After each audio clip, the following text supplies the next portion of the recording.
So in my last video, I talked about the history and cultural significance of the Line 6 DL4, and I basically made the case that it's like the most important guitar pedal to come out in the past 30 years. And today I'll give a quick overview of the controls of this pedal, the kind of sounds you can get from it, just enough to kind of whet your appetite so that you can decide if this is a pedal you want to buy for yourself. So you've got all your different modes that you select with this knob. You've got delay time, repeats, and mix, which all should be pretty self-explanatory if you've had a delay pedal before. And then you have tweak and tweeze, which are probably not self-explanatory. These are like two different function knobs, and they're gonna change depending on whatever mode you're in. And thankfully Line 6 include these two stickers that you can stick right onto the pedal to remind you of what tweak and tweeze do depending on the model. You've got 4 different foot switches, A, B, and C, recall presets, and then you've got a tap tempo. And the function of these switches completely change if you're in the loop sampler mode, but that's for another video. The manual is our friend, and unlike most pedals out there, we actually have direct references to the gear that they're emulating. So for example, the multi-head preset, which is one of my favorites, is an emulation of the RE101 Space Echo. And we've got a nice write-up on the history of the product and what the tweak and tweeze knobs do in this case. Tweak turns heads 1 and 2 on and off, and then tweeze turns heads 3 and 4 on and off. Let's dial up a cool sound here.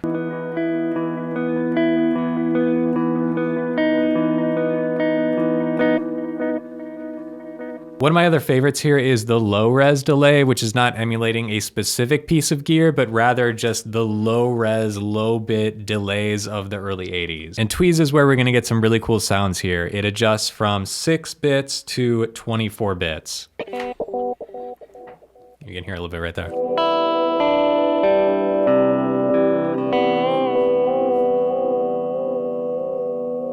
And then just a couple more cool ones. We've got reverse.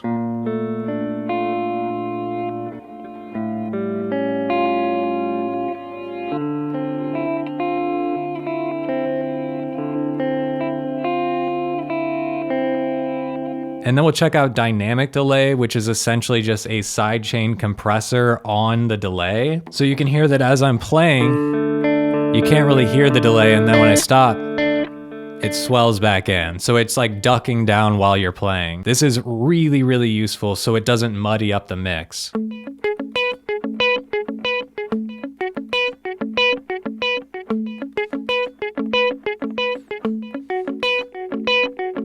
If this video does well and a lot of people want to see it, then I can do a rundown on some more of these features, maybe go over the loop function, how that works. And make sure to like and follow for more music tech stuff like this.